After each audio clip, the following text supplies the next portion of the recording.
Hello everyone, Daniel here, and I'm going to be going over Monster Hunter Wilds for my case study this week. For the overview, we'll be going over what it is, the history of the series, the purpose of the games, who the audience is, if it's Web 1, 2, or 3.0, and the message, which spoilers, Web 2.0, and then I'll have some questions for y'all. So what is Monster Hunter? It's simple, really. It's just a video game where you hunt monsters, carve materials, and you make equipment out of those materials. The more equipment you make, the better materials, and you can fight stronger monsters for stronger equipment. It's a game of grinding, if you will. So the history. It came out on PS2 in 2004, and yes, I was there, and I did play it. I remember the way you attacked, you had to use the analog sticks, like the right analog stick, where you moved it, depending on what the attack was. So it was really clunky, really hard to get, and so it was no wonder that it was not extremely popular at the time. It did come out on some handhelds, the PSP, the DS and 3DS, and then the Wii. And it skipped a generation and then came out. Monster Hunter World came out on PS4, Xbox One, and also PC. And then Wilds just recently came out on this new gen or modern gen, I don't know, the PS5 and the Series X and S. It also came out on Switch and is still on the Switch, I guess. It has always been extremely popular in Japan, not so much in the US until 2018 when World came out.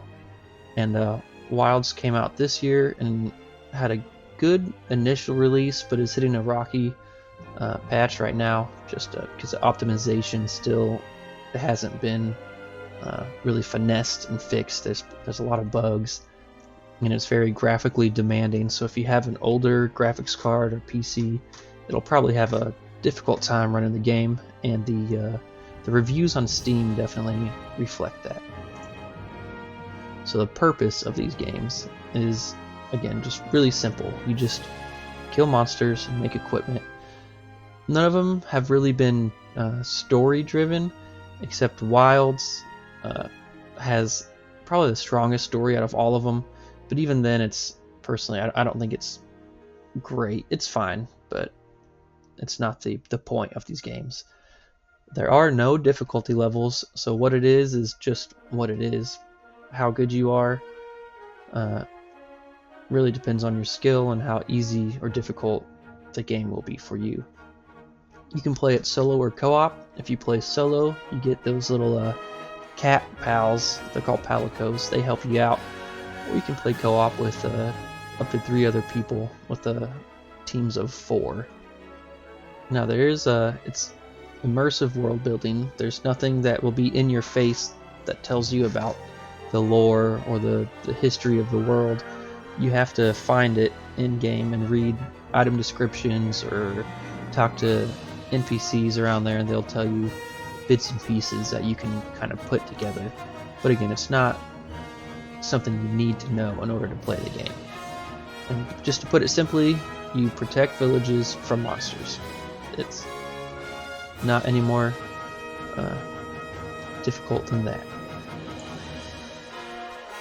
This is an action game, and it does require skill rather than stats, so you can't train, I guess, and work on your strength or your health. All you do is you fight the monsters. If you have a difficult time, you just keep fighting it. You learn its moveset, and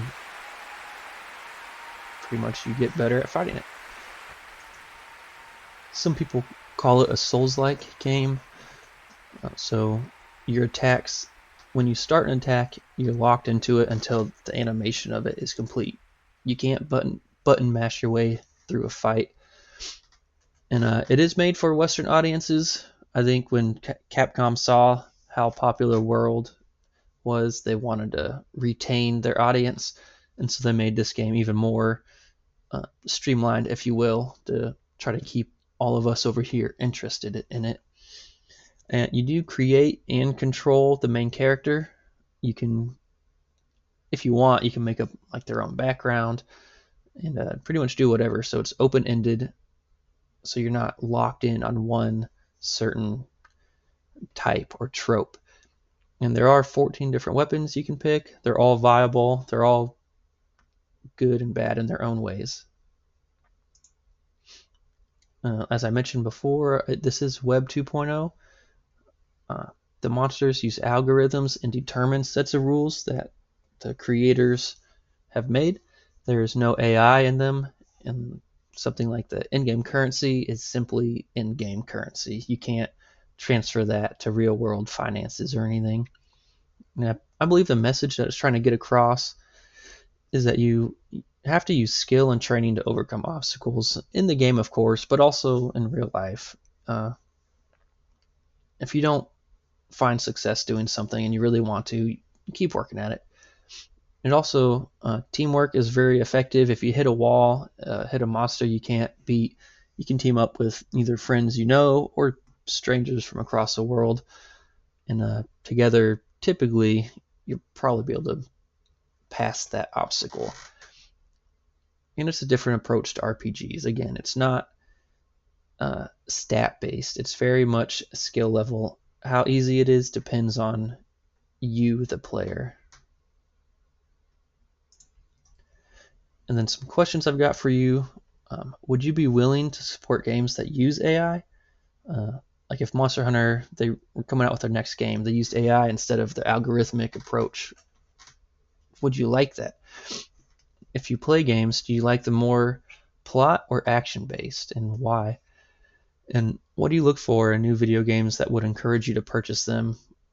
Or conversely, what would discourage you from purchasing one? And that is all. Thanks for watching. I'm looking forward to all the replies.